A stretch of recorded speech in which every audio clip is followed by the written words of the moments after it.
जय हिंद साथियों। Change maker academy पर आपका एक बार फिर से स्वागत और अभिनंदन है। आज अपन करने जा रहे हैं विभाज्यता का नियम। विभाज्यता का नियम क्या होता है उससे पहले आप एक बार विभाज्यता का अर्थ जान लीजिए। विभाज्यता क्या होती है कि कोई एक नंबर ले लिया, कोई एक संख्या में किसी और संख्या का भाग देने पर भागफल आएगा, तथा इसमें क्या है कि जो शेषफल रहेगा ना वो हमेशा जीरो रहना चाहिए।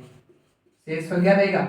जीरो रहता है। तो अपन इसे क्या कहते हैं? इस संख्या का ये संख्या इससे क्या है? विभाज्य है। ये संख्या इससे क्या है? विभाज्य है। और इसी को अपन क्या कहते हैं? विभाज्यता का नियम।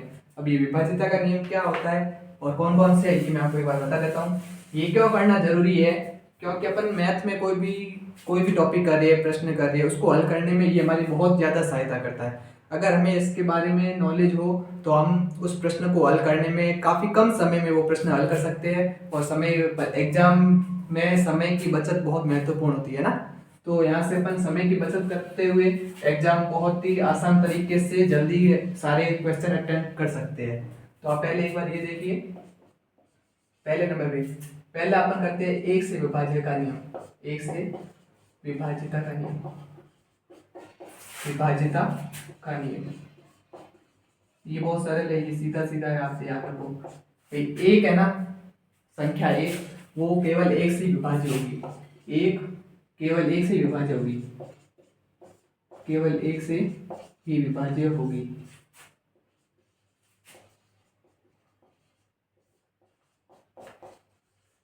ठीक है। जो एक में हमेशा एक का ही भाग जाएगा, किसी और संख्या का भाग नहीं जाएगा। एक बार जाएगा और शेष पर क्या आएगा? इसमें जीरो। ठीक है। एक और लाइन इसमें है, वो ध्यान रखना है। बाकी कोई भी संख्या ले लो, आप कोई भी संख्या ले लो, उसमें हमेशा एक का भाग पूरा पूरा जाएगा। यानी कि बाकी संख्या में दूसरी संख्याओं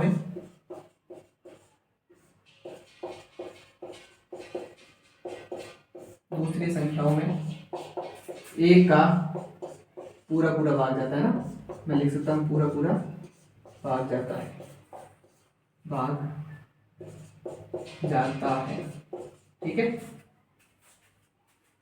आगे देखिए। अब अपन बात कर रहे हैं दो नंबर पे किसकी? दो से विभाज्यता का नियम। किससे? दो से विभाज्यता का नियम।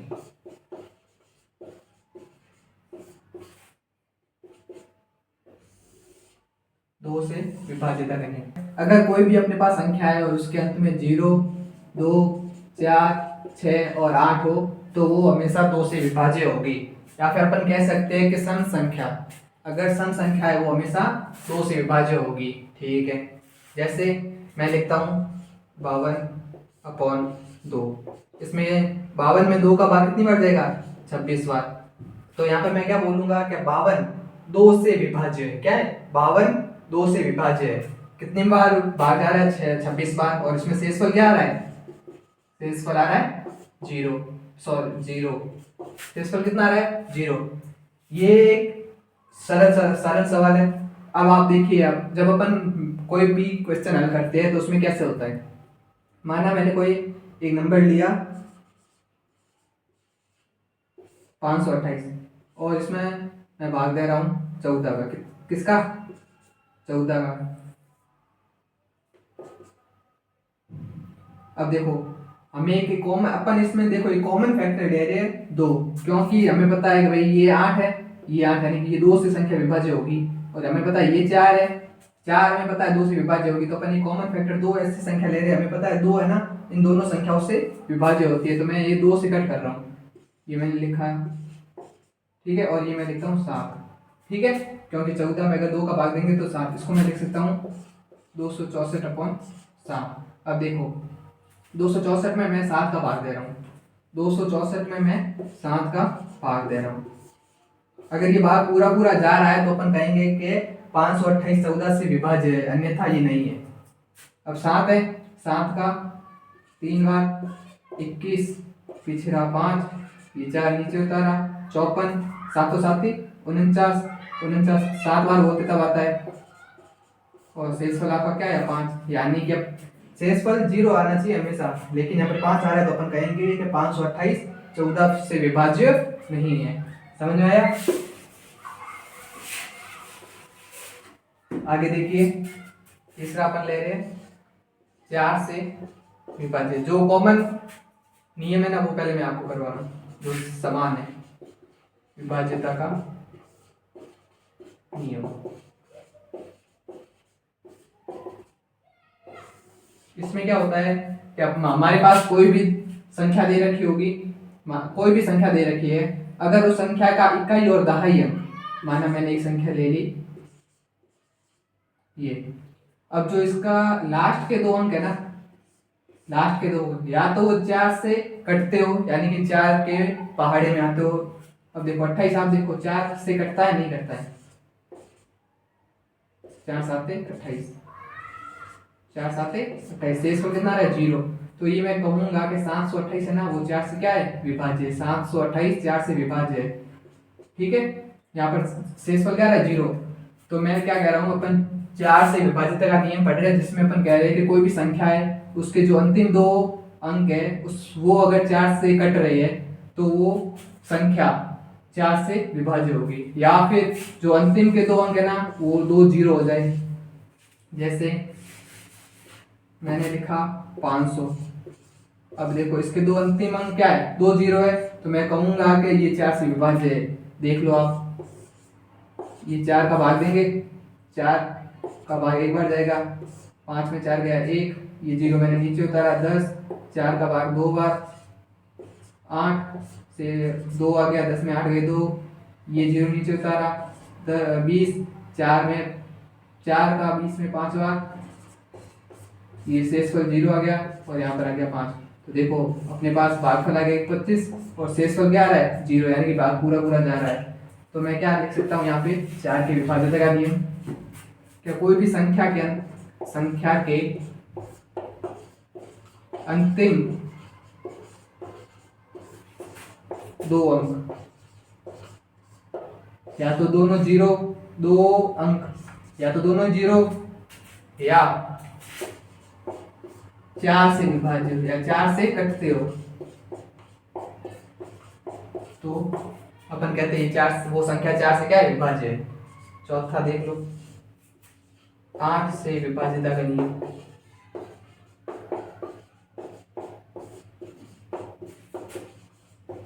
8 से विभाज्यता का नियम, 4 में अपने जो संख्या ली उसके कितने अंक पीछे वाले अंक ले रहे 2, जबकि 8 में क्या करना है कि अंतिम तीन संख्या लेनी है। जैसे मैंने एक संख्या ले ली 7000, तो अगर अंतिम के तीनों अंक 0 है, अगर अंतिम के तीनों अंक 0 है ना, तो इसका मतलब है कि वो 8 से विभाज्य है। अगर संख्या के अंत के तीनों अंक 0 है तो इसका अर्थ है कि वो 8 से विभाज्य है, ठीक है। और एक देखो और कि अगर जो संख्या दे रखी है, कोई एक संख्या दे रखी है, अगर उसके लास्ट के 3 अंक 8 से कट रहे हैं, अगर उसके लास्ट के अंक 8 से कट रहे हैं ना, तो यानी कि वो संख्या 8 से विभाज्य होगी। तो अपन ये अंतिम के 3 अंक लेके कर रहे हैं, बहुत 728, ठीक है। इसको मैं भाग दे रहा हूँ 8 से, 8 में 72, 0 0 ये 8 नीचे उतरा, 8 का भाग एक बार, ये आ गया 0, यानी कि शेषफल कितना आ रहा है 0। तो यानी कि ये जो संख्या है ना वो क्या है 8 से विभाज्य है, ये जो संख्या है वो क्या है 8 से विभाज्य है। तो मैं लिख सकता हूं कि संख्या के अंतिम 3 अंक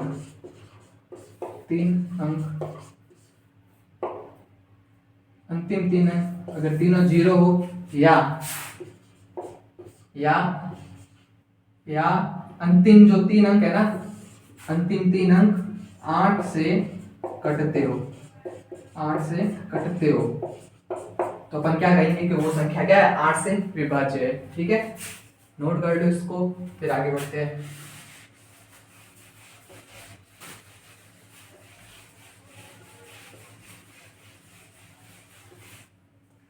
अगला अपन देखते हैं 5 नंबर पे, 5 से विभाज्यता का नियम। सबसे सरल, कोई भी संख्या दे रखी होगी, अगर उसका अंतिम अंक या तो 0 हो या 5 हो। जो कोई अपने को संख्या दे रखी है, अगर उसका इकाई अंक या तो 0 हो या 5 हो, तो इसका अर्थ है कि वो 5 से विभाज्य, वो संख्या 5 से क्या होगी, विभाज्य होगी। ठीक है, जैसे कोई भी संख्या उठा के देख लो, 1005, भले 105 ले लो, कोई भी संख्या देखो, ये 105 ले लिया, ये 5 से कट रही है कितनी बार, 21 बार। ठीक है, कोई भी संख्या, मैं बोल रहा हूँ ना, कोई भी संख्या, ये 20 ले लिया, 20 में 5 का भाग कितनी बार, 4 बार। शेषफल दोनों में क्या आ रहा है, 0। क्या आ रहा है, 0। ठीक है, आगे अपन बात करते हैं 6 नंबर पे 3 से विभाज्यता का नियम। इससे 3 से विभाज्यता का नियम। अब 3 से विभाज्यता का नियम क्या होता है, सबसे सरल ये भी, जो अपने को संख्या दे रखी है ना, उन सभी अंकों का योग कर लो।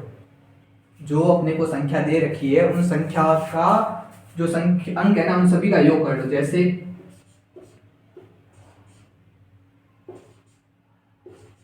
ये कोई संख्या है, ठीक है, अगर जो अपने को संख्या दे रखी है, अगर अपन उसका योग करें सारे अंकों का, और जो अपने पास योग आ रहा है वो 3 से कटना चाहिए। जो अपने पास योग आ रहा है ना इन अंकों का, वो 3 से कटना चाहिए। अगर वो 3 से कट रहा है तो यानी कि वो जो ये संख्या है ना 3 से विभाज्य है।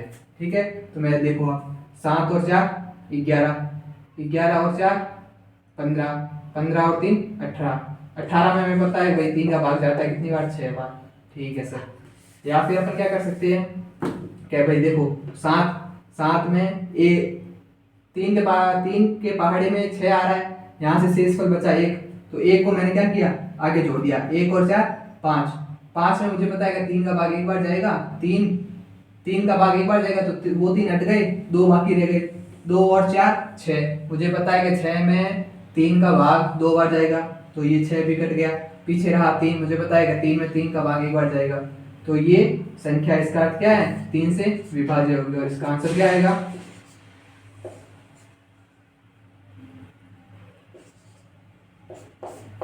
शेषफल 0।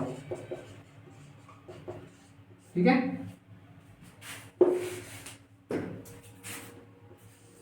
तो देखो ये क्या है, जो संख्या के अंकों का योग, संख्या के अंकों का योग अगर 3 से कट रहा हो, अंकों का योग अगर 3 अंकों का योग 3 से कटना चाहिए, कट रहा हो, तो अपन क्या कहते हैं, वो संख्या 3 से क्या है, विभाज्य। 7 नंबर पे देखिए 9 से विभाज्यता का नियम, 9 से विभाज्यता का नियम। अब इसमें क्या होता है, इसमें भी वही बात है कि अपने पास जो संख्या दे रखी है ना, उन सारी संख्या के अंकों का योग 9 से कटना चाहिए। जो भी अपने पास संख्या दे रखी है, माना 7 5 5 1, अब देखो 7 और 5 12, 12 और 5 12 और 5 17, 17 और 1 18, 18 में हमें पता है 9 का पूरा पूरा भाग जा रहा है 2 बार, यानी कि जो संख्या के अंकों का योग 18 आ रहा है, और ये हमें पता है 9 से कटता है, तो यानी कि ये संख्या क्या है, 9 से विभाज्य है। ये संख्या 9 से विभाज्य है। ठीक है, ये 3 जो अपने 3 का नियम पढ़ा है वही उसी के अनुसार ही है कि संख्या के अंकों का योग, संख्या के अंकों का योग, अंकों का योग, संख्या के अंकों का योग 9 से कटता है, 9 से कटता है। इसमें भी 3 से कटता है। ठीक है, अगला देखो 8 नंबर पे 6 से विभाज्यता का नियम।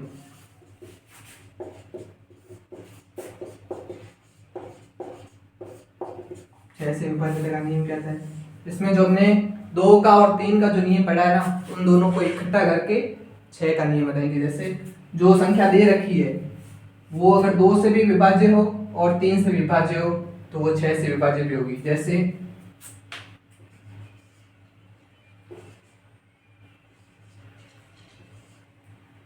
ठीक है।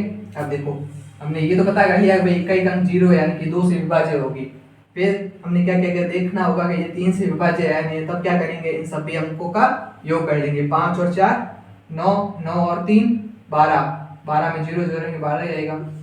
12 में अपन 3 का भाग दे रहे कितनी बार, 4 बार, और शेषफल क्या आ रहा है 0। तो यानी कि ये 2 से भी विभाज्य और 3 से विभाज्य, यानी कि इसका अपन कह सकते हैं कि ये संख्या 6 से भी विभाज्य है। क्या है, ये संख्या 6 से भी विभाज्य है। ठीक है, तो अपन लिखेंगे 2 व 3 से विभाज्य संख्या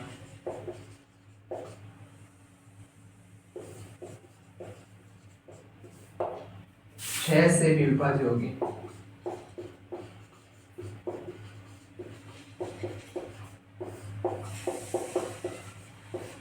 ठीक है, आगे का देखो, नोट कर लेना।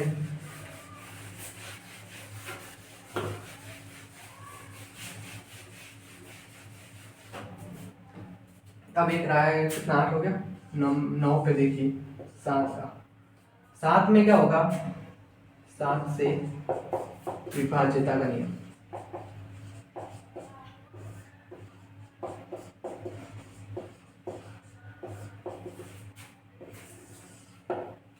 सात से विभाज्यता का नियम, इसमें कोई संख्या दे रखी है, ये अपने पास एक संख्या दे रखी है। ठीक है, अब इसमें क्या करना है कि जो इकाई का अंक होगा ना उसको इस संख्या से अलग कर लेना है। ये जो एक संख्या दे रखी है, ठीक है, ध्यान से यहाँ पर ध्यान देना। मैंने लिखा है 166 गुणा, सॉरी, इसमें मैं क्या करूँगा, जो अंतिम संख्या है उसको मैं 2 से गुणा कर दूंगा। 2 से गुणा करके जो बाकी अंक रहे ना उनमें से घटा दूंगा। तो इसका क्या आंसर आएगा, 166 में से 14 गए, कितने, 166 में से 14 गए तो 152, कितने आ गए 152। अब जो ये 152 आया ना इसको आगे वापस नीचे लेके आना है। पूरा पूरा नहीं लिखेंगे, जो इकाई का अंक है उसको अपन यहाँ लिख देंगे और इसको 2 से गुणा कर देंगे। जो इकाई का अंक था उसको इस संख्या से अलग करके 2 से गुणा करके घटाना है। तो हमने क्या किया कि भाई 7 इकाई का अंक था उसको अलग करके 2 से गुणा करके बाकी के जो अंक थे उसको उससे घटा दिया, तब अपने पास आया 152। अब इसको नीचे लेके आना है, 152 आएगा, 52 में से 152 में से 2 हटा दो, 2 हमने यहाँ ले लिया, पीछे रहा 15। अब इसको 2 से गुणा करके इसमें से घटा दो, कितना आएगा 15 - 4 बराबर 11। अब 11 को नीचे लेके आ दो, 11 में से ये घटा दो, -1 × 2, यानी कि ये नहीं होगा, यानी 11। अब 11 को नीचे लेके आ दो 11, और हमें पता है भाई 11 में तो 7 का भाग नहीं जाता है, तो मैं कह सकता हूँ कि ये संख्या 7 से विभाज्य क्या है, नहीं है, 7 से विभाज्य नहीं है। समझ में आया।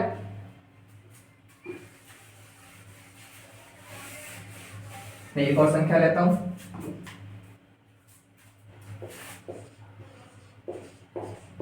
यहां पर देखिए। अब देखो हम इकाई का अंक अलग करके उसको 2 से गुणा करेंगे। ये मैंने ये वाले अंक आगे देखते हैं, इसमें से मैं घटाऊंगा, जो इकाई का अंक है उसको 2 से गुणा करके घटा दूंगा। तो यहाँ मैं लिख सकता हूँ 1680 - 14, कितने आ गए 1666। अब 1666 ना, जो ये पूरी संख्या नीचे लेके आने, लेकिन जो इकाई का अंक है ना वो अपन लिखेंगे यहाँ पर गुणा 2। अब जो बाकी के अंक रहे वो लिखेंगे आगे 166, कितना आएगा 166 - 12, यानी कि 154। अब वापस इकाई का अंक है वो यहाँ पर लिख देंगे और इसको गुणा करना 2 से, बाकी कितना रहा 15, ये मैंने लिख दिया 15। अब इसको हल करो, 15 - 8 कितने आ गए 7, और हमें पता है भाई 7 से विभाज्य हो गई, 707 आया है, वो 7 से तो विभाज्य है ही एक बार, और शेष वाले यहाँ पर आ रहा है 0। तो अपन कहेंगे जो ये संख्या है ना वो क्या है, 7 से विभाज्य है। क्या है, 7 से विभाज्य। दी गई संख्या का इकाई अंक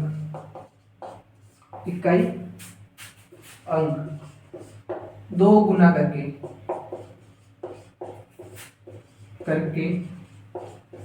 बाकी बाकी अंकों में घटा देने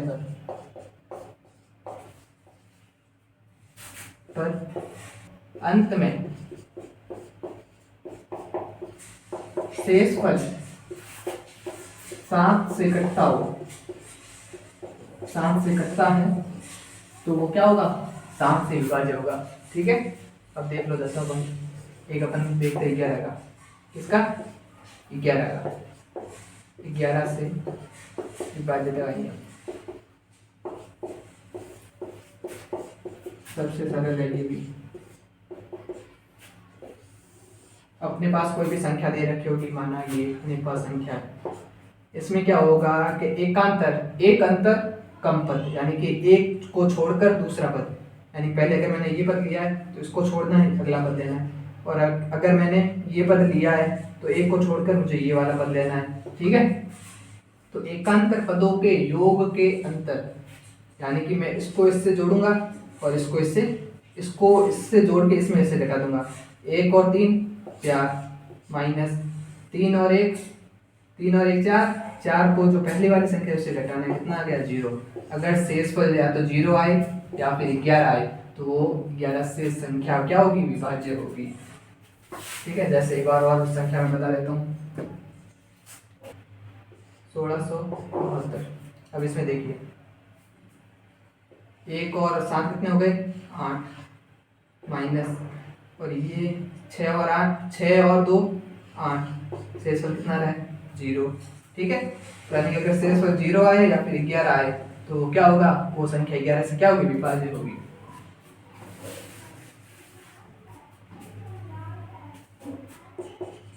जिस संख्या में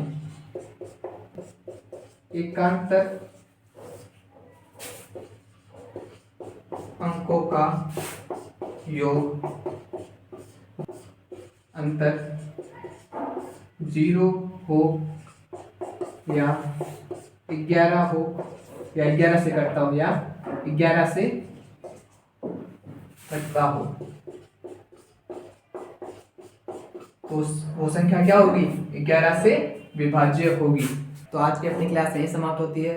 धन्यवाद।